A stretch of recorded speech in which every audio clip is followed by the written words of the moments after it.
Yo, what's good, Spirit Squad? Today we're going to go over an IRL RCQ that we played Mono Blue Spirits in for Pioneer. This was at one of our local stores. It's called Larger Than Life Games, and it was a great time. We got to see a lot of familiar faces, play some rounds, and I got to take a few pictures along the way, of course, with everybody's permission. So let's dive right into the tournament, how it went, and a little bit of celebration. Spoilers.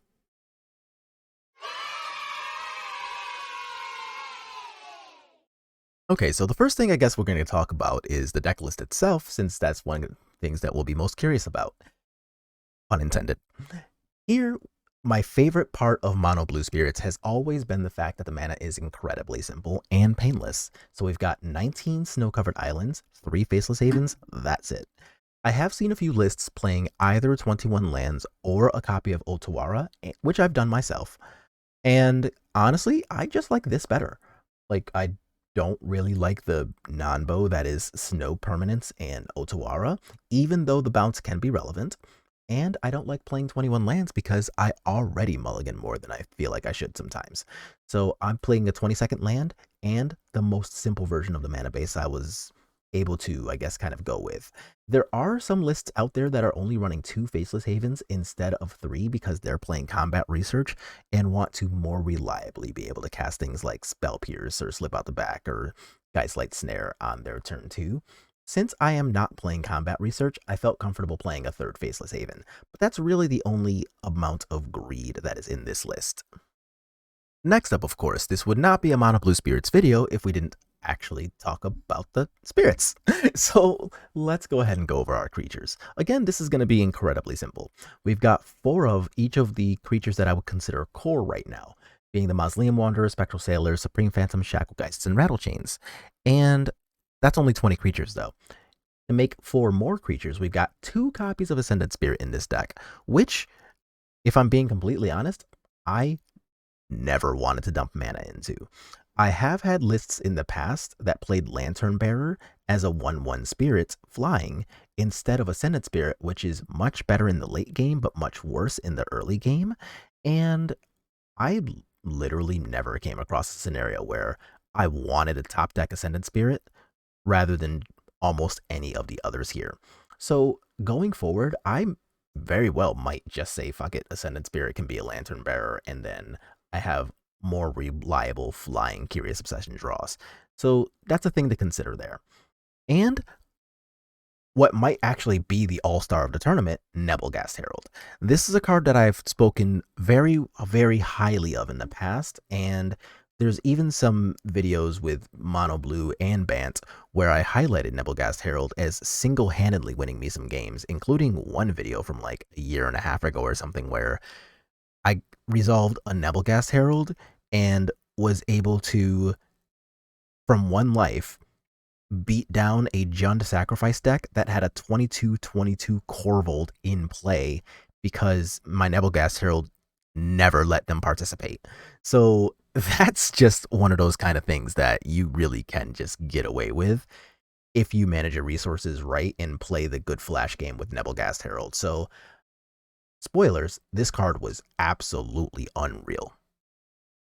These are going to be the non-creature spells we played in the main deck, and this is pretty simple as far as spells lists go. We've got, of course, the 4 Curious Obsession, and like I said before, I was not playing any copies of Combat Research.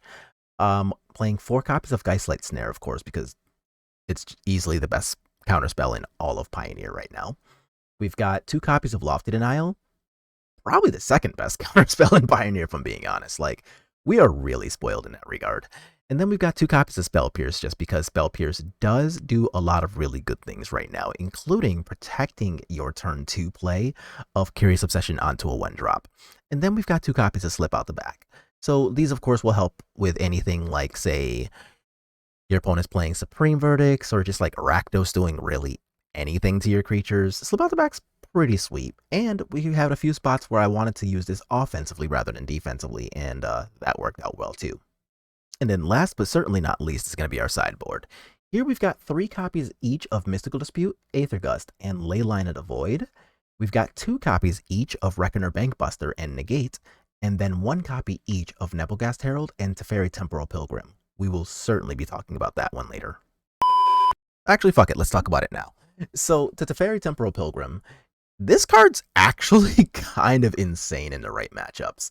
So, it's going to be a 5 mana for Loyalty Planeswalker, and whenever you draw a card, put a loyalty counter on Teferi. Its 0 ability is simply draw a card, which means it's really a +1. Its -2 is make a 2/2 spirit creature token. The fact that it's a spirit is obviously pretty important. However, it doesn't fly. The trade-off, though, is that whenever you draw a card, you put a +1 counter on those spirit tokens. And the -12, pretty irrelevant. Your opponent picks one permanent, bounce all the other non-land permanents they have. Do not give a single fuck about that ability.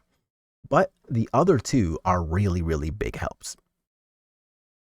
We also wanted to talk a little bit about Leyline of the Void here, because it does a couple of things for us.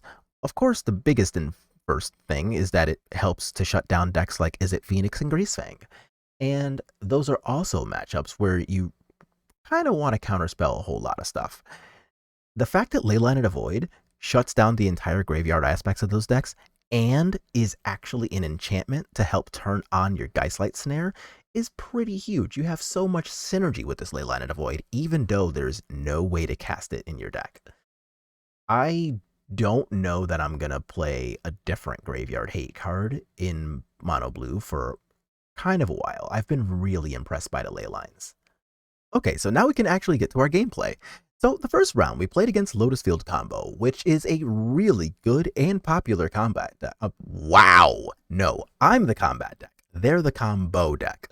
So let's not get that twisted. Speaking of things that are twisted, that deck is really powerful and can do some twisted things, like turn 3 Zakama, which is a ultra powerful thing to be doing. And yeah, it's just really, really crazy. Like, when you have to face down this wild ass card on turn 3 or 4, it gets pretty silly pretty fast. And Pilot was my boy Dave, who is pretty notorious for playing just the wildest combo decks. And his innovation to Lotus Field Combo was playing, I believe it was called Hope Tender. I'll put it on the screen. I don't remember right now. It's a 2 mana 2/2. It's 1 and a green.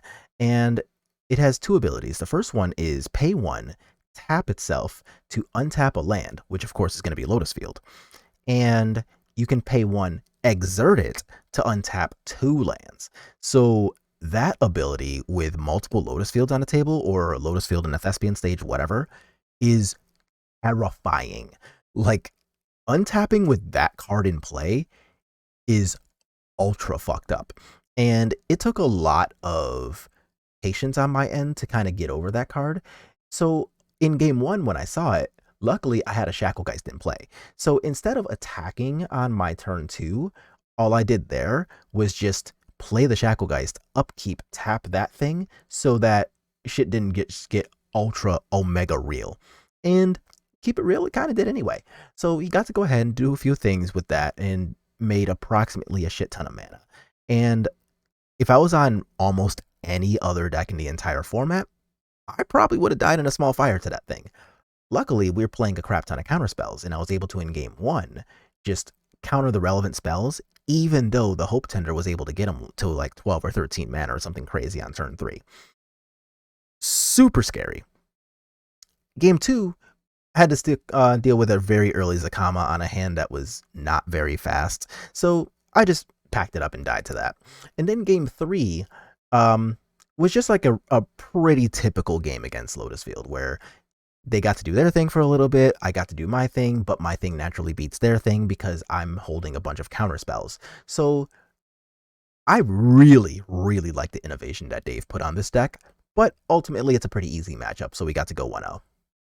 Alright, so round 2, we played against Rebecca with Izzet Phoenix, and Izzet Phoenix is one of those matchups that can be surprisingly hard, right? Like, the Phoenixes themselves fly, which means they can block all of our cool shit. They have even more card advantage than we do with Treasure Cruise. So it's just kind of an uphill battle, right? They have removal, they have flyers, they have card advantage, and they're essentially doing all of the things that we're doing, minus the counter spells. And that's kind of what we have to leverage to make the matchup somewhat reasonable, right? But of course, this week we're playing the Leyline of the Voids. Unfortunately, didn't actually see them in games 2 or 3, and realistically, if I had seen them in game 2, there might not have been a game 3. But stuff happens. In game 1, she saw all 4 Phoenixes in her 30 card, or the top 30 cards of her deck. So at any point, if she ever gets to cast 3 spells in the same turn, I'm toast. Ha, this guy's toast. Luckily, for me anyway, she got stuck on lands and was not ever actually able to assemble 3 spells in the same turn because of it. If she had seen a 4th land at any point in time, then she might have been able to just go like insert 2-drop here, 1-drop, 1-drop, revive the Phoenixes, and kind of fuck me up from there. Luckily, that never happened, so we got to move to a game 2. Game 2 was relatively back and forth, but she ended up getting to pull that out just on the basis of Ledger Shredder being bigger and badder than most of my entire deck. And I did stumble, so whoops, stuff happens. Game 3 was pretty hard fought. Like, we ended up going back and forth. I think I ended that game at like 2 life or something. Like, let me actually look. I kept the score pads. Ended it at 3 life. Actually, all 3 of these games were really close. Game 1 ended with me at 6. Game 2 ended with me at 1. And Game 3 ended with me at 3 life. So, like, these were all very, very, very close games. But huge, huge, huge shout out to Nebelgast Herald for being able to keep Ledger Shredder and an Awoken Horror irrelevant for a large part of the game. And we had a couple of turn sequences where she had multiple attacking options, and it did end up coming out that had she attacked differently or held back an attacker at one point or another in the game, it could very well have been different. But lucky for me, it wasn't. So we got to move to 2-0. Let's slide to the next round. Hey, thanks for being here. If you're having a good time with today's content, make sure to click like on the video and let me know. Also, subscribe to the channel if you're new.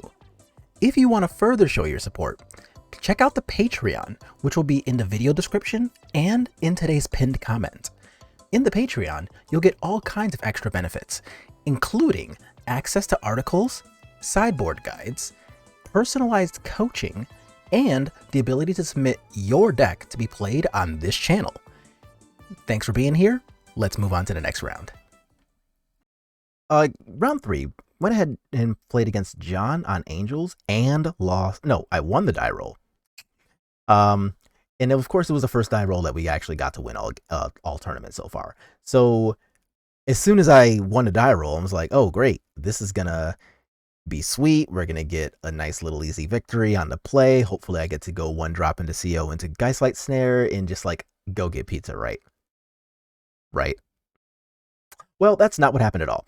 Instead of that, we play against Angels, and we shuffle. I do take a grand total of about 3 turns, but Angels is such a lopsided matchup in their favor that I said, fuck it. Let's go get some pizza instead. So I went ahead, conceded the match very, very early, and instead of like fighting an uphill battle for 25-30 minutes, I was just like, you know what? I would much, much rather preserve my mental health and ability, get a snack, drink some water, socialize with the homies, run around and see what everybody else is doing, and just make my 50 minutes much more useful than trying to fight this god-awful, probably 80-20 matchup, right? So that's what I did. The cool part about that, though, is that I got to take a small little gallery of pictures, including the top table being 2 ladies, which is already not a very common occurrence in Magic anyway, but one was playing Mono Blue Spirits and the other was playing Bant Spirits at table 1, so fuck yeah. So round 4, play against Eric with Green-Black Elves, and Elves is not an easy matchup, especially when they win the die roll. I would like to give a personal shout out to Nebelcast Herald. Yeah, that card is just so good. It got to tap down the Mana Dorks on the relevant turns. It got to tap down Jespera Sentinel, which has reach and would otherwise make my combat relatively ineffective on some turns. And it just made it so that he was stuck playing Magic at a relatively fair clip. Also important, Mausoleum Wanderer can counter both Collected Company and Court of Calling, so it's really nice to just know that you have some built-in defense against those things, because I don't really want to deal with my opponent being able to get instant speed shaman attacks whenever he feels like it. So Mausoleum Wanderer being able to stop all of that nonsense was pretty sweet. And of course in the sideboard we saw earlier that we have a third Nebelgast Herald and 3 copies of Aether Gust, which are super relevant against that entire deck, right? Like you can put Mana Dorks on top of their deck. If they have Lords, you can make sure that you win combat by deleting a Lord and then making good attacks or blocks, however you choose there. You can Aether Gust collected companies and stop them from resolving that super deadly 4-drop, which is definitely what happened. And because of the combination of Nebelgast and the Aether Gusts, I actually got to beat elves on the draw 2-0. That means I am feeling ultra confident about this build, right? Like if you can beat a matchup as hard as elves 2-0 while losing the die roll, either your skill or your deck building or both are just super on point. And I was kind of feeling high about that, especially after getting absolutely shit stomped by angels for a grand total of 7 minutes. And now we're 3-1. Since the event was only 5 rounds for Swiss, I was in 3rd place, 4th place, something like that, which is great for me because that means that it's a very, very clean draw. So I go ahead and draw into top 8 with my boy Travis, which means no 5th round and no fighting against Rakdos in Swiss. Woo! Because that's what Travis has been on for the last forever. So now we get to move into top 8. The prizes, I think, were like 125 in-store credit a person if we decided to chop. So I already will just split most prizes anyway because for the most part, since I only play one deck most of the time, IRL, what am I going to do with store credit? Like, I don't actually collect Magic cards. So yeah, very, very, very easy split and very happy about that. Everybody got cool top 8 pins, and only the winner is going to get an invite to our regional championship in San Diego. So that is now what we're playing for. Since I drew in the 5th round, that puts me at the 7th seed, which unfortunately means that I'm probably going to be on the draw the entire top 8. And that's going to be the case against my opponent in top 8, who is playing mono white humans. Granted, that is definitely a matchup I can win, but it's a lot harder on the draw than it is on the play. Here, this is going to be another huge, huge, huge shout out to Nebelgast Herald. Because Nebelgast Herald is just, it's the sweetest thing, right? Like your opponent every now and then is going to have like a Luminarch Aspirant or something similar, right? Thalia's Lieutenant, Adeline, all kinds of just giant threats that are either scary on their own or make your entire team scary in a very quick order. But Nebelgast Herald just got to make combat super irrelevant. And in game 3, I actually got to whip out the Teferi, because Teferi just, at almost worst case scenario, right? It can just like be a 5-drop, make a 2-2, that can block things. And if you get to do that, it just untaps and grows every time you draw a card. So if you have a Curious Obsession and a draw step, that's immediately a 4-4 instead of a 2-2, so on and so forth, right? And if they don't get to attack Teferi, then you get to make 2 of those tokens, or start drawing cards, or if you somehow live long enough to see the light of day on that, both. Either way, the card was really absurd, and this is the first time all tournament that I actually had a matchup in which I wanted to side it in. So I'm pretty glad to see that the Teferi did very, very, very solid work. And it was just ultra sweet. Like the Nebelgast Herald, the 3rd one, I almost want to put a 4th one in the sideboard just because so many decks right now revolve around combat. And when you have access to 4 Shacklegeist and 4 Nebelgast Herald, who is beating you in combat? So that's kind of the plan there, and that might be a thing that I go with in the future. Just know that for right now, my list has 3, and I was extremely happy with those 3. Let's move on to the top 4. So in top 4, the other 3 combatants are playing Rakdos, because it's my boy Travis, and he ended up playing against Gruul Cars, which the player who was on Gruul Cars was under the impression that he was pretty heavily favored into Rakdos, and he was the one on the play. But Travis didn't give a fuck. So Travis absolutely shit stomped him and ended up actually getting to watch like half of my matchup. The downside to that is that what he watched was me playing against Angels, the same player from round 3 who absolutely bodied me in the little bit of time that I was willing to play it. But now we're in top 4, so I'm not only stuck playing this and I don't really have a match to give right, but also this is not easy. I'm on the draw because I was on the 7th seed, my opponent's on this deck that I can almost never beat, and it took a lot. But we got there. What ended up happening here is that my opponent really just died to the combination of Shacklegeist and Nebelgast Herald in game 1.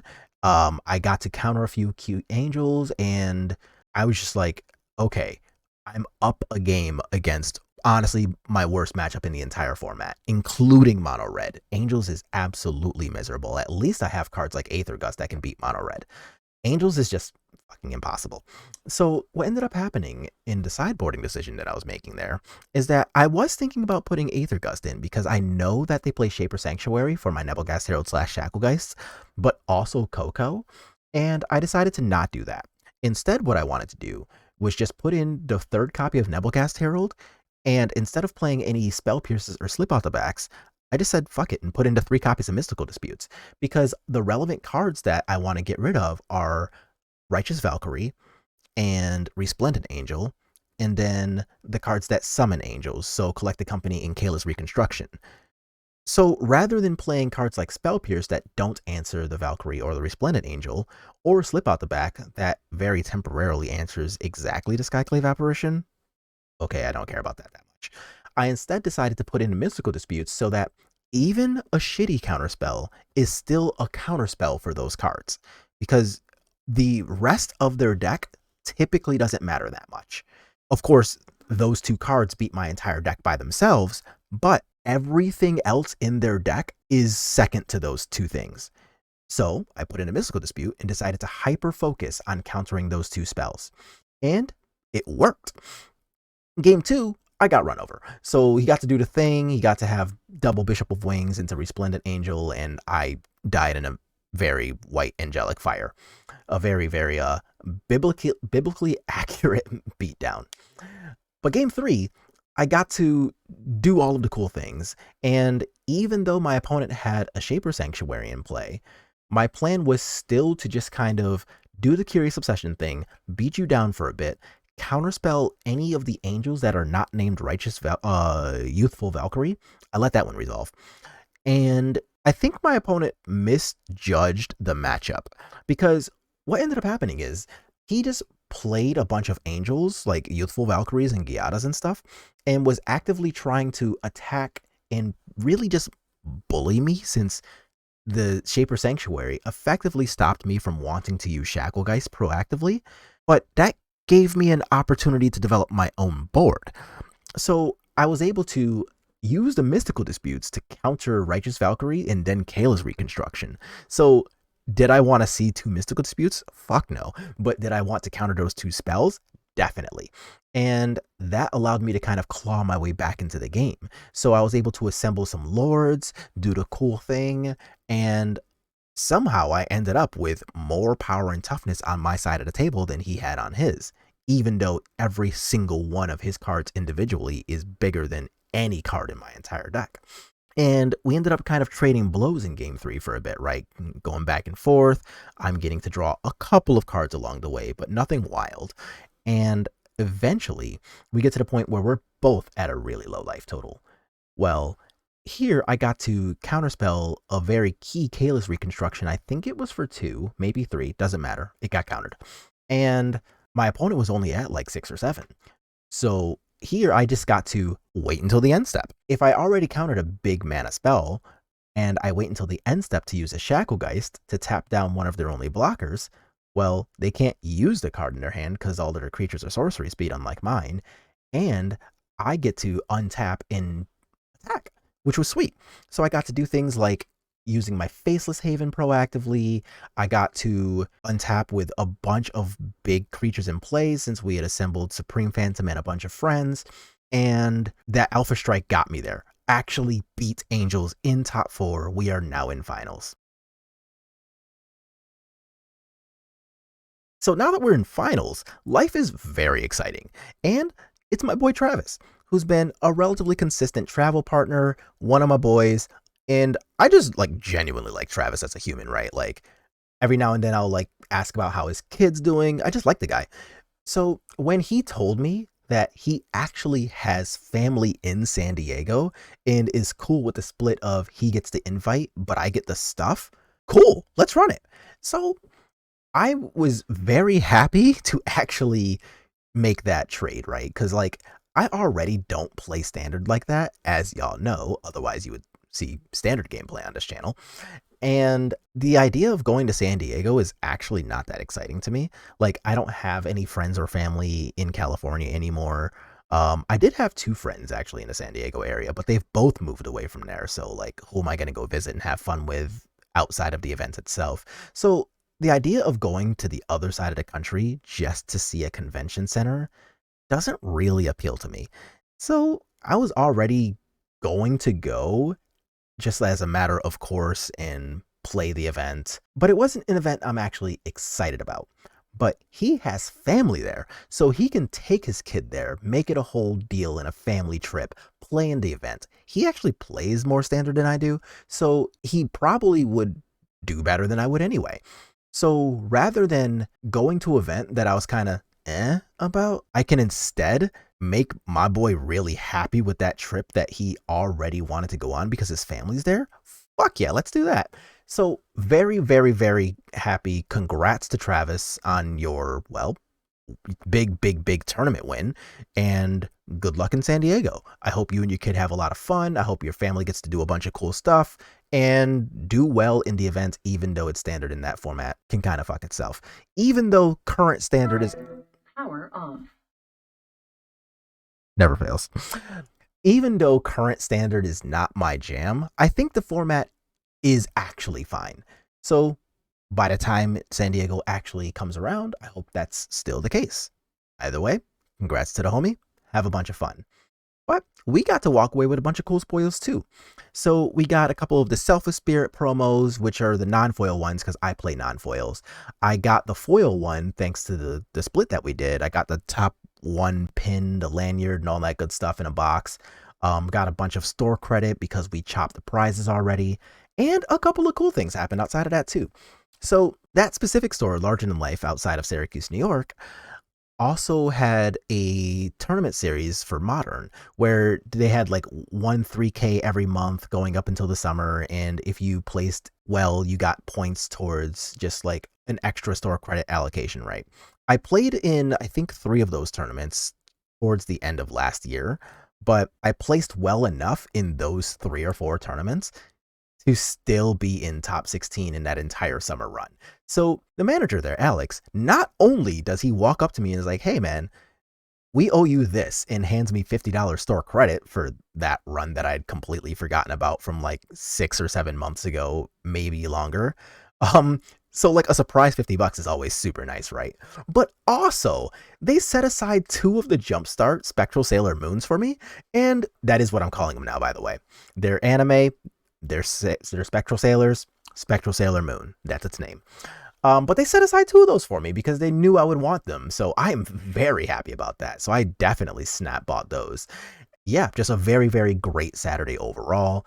Magic on hard mode is definitely what happened that entire day, minus exactly round 1. But overall, good stuff. So had a lot of fun. Went out to a store that I haven't really been to in more than half a year at this point. So I'm glad to have had a reason to go back. It was just a good time overall. My boy is going to be able to play a big tournament and with his family, so that's exciting. Just overall, a near perfect Magic Saturday. Well, that's going to be our tournament report. So yeah, good times all around. Celebrations are in hand. Like the video, sub to the channel if you're new. I will see y'all on the next one. Peace.